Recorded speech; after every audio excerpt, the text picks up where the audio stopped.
I'd like to quote one thing our wonderful publisher, Wayne Dementi, said when we started working on this book in, gosh, I think it was 2007, that we began it with a sense of joyful destiny. And that has truly been true all the way through our journey. But I want to say today there are three very happy coincidences, and I'm glad you mentioned Reva Ridge. Today is his birthday. Yay, Reva. Reva saved the farm. And it's also very special to be here at this farm in Kentucky, which was founded by a Virginian, so we like that.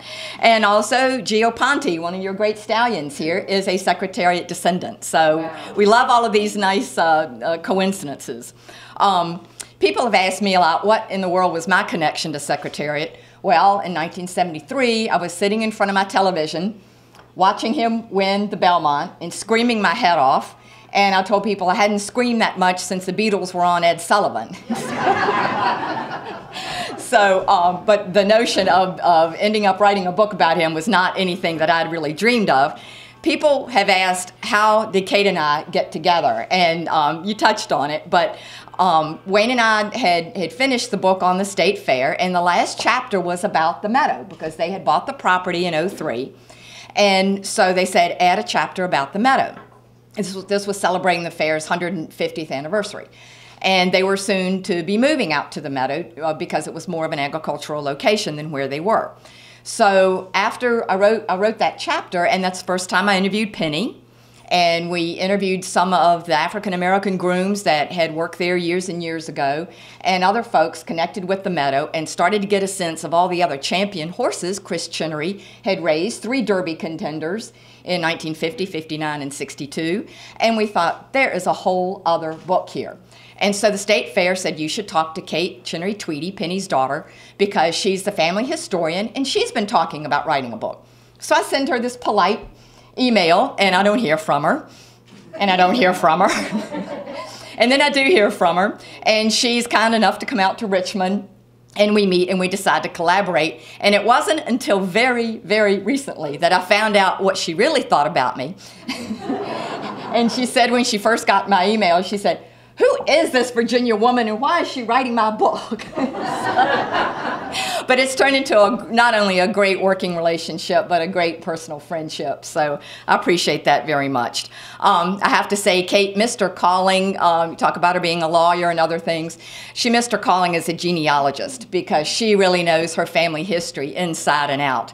And so when we were collaborating on the book, long distance with her in Denver and me in Richmond, Virginia, and her coming out very frequently to Virginia, Kate would write a lot about the family history. I would write more about the horse history. And then we would swap chapters and edit each other's work, you know, and fuss about commas or the passive verb or whatever.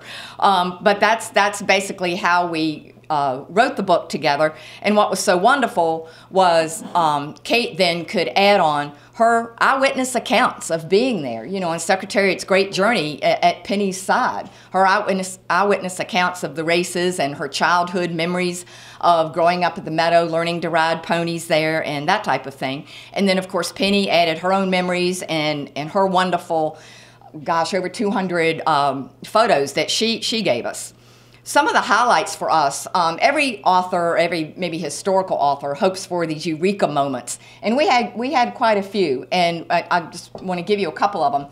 One, Penny had told us, and it was in Bill Knack's book too, that Chris Chinnery, Kate's grandfather, the founder of the meadow, was so horse crazy, he would walk 7 miles from his home in Ashland to his cousin's farm, his cousin Bernard Doswell, his farm, to exercise the few remaining racehorses that his cousin owned. Well, that was all that we knew.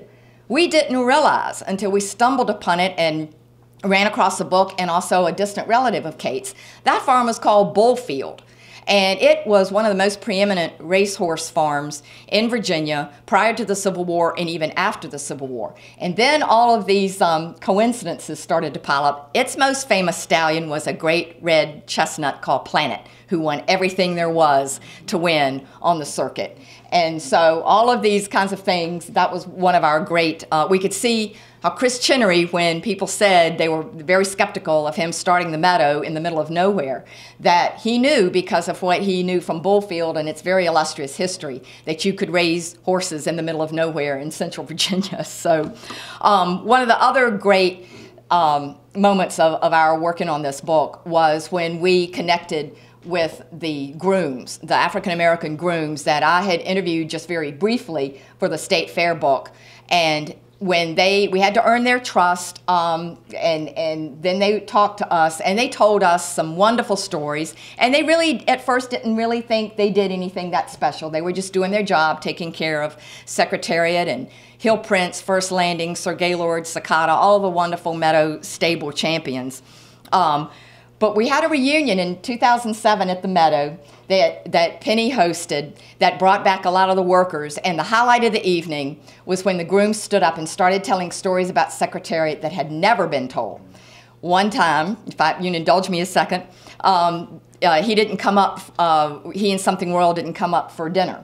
And they go back, and she's whinnying and running frantically in the pasture. He's swimming in the North Anna River. And the groom had to jump into the river and pull him out. Another time, they were bringing the horses, the yearlings, I think moving them from one field to another, and Secretariat got away. And he got loose completely and ran up Route 30. Here's a future $6 million horse running loose up Route 30 in front of the meadow, and a man driving a truck from the local sawmill stopped and caught Secretariat and then brought him back. So those were some of the aha moments that we experienced. Some of the great things on this wonderful journey of joyful destiny, the Disney premieres. I mean, how many authors write a book, it's published in September, and a major movie comes out on the same subject in October? That's very good, was very good for us. And the premiere we did here in Lexington, our publisher met Diane Lane, was one of our really, really memorable moments. So that was just one of many along our road. This journey of joyful destiny has taken us from Doswell to Denver and many, many points in between.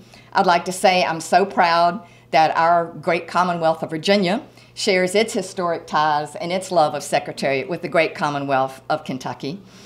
And I can truly say Big Red has taken me on the ride of my life. And whether we win, place, or show, this has just been a wonderful experience and a very incredible honor. So thank you so much.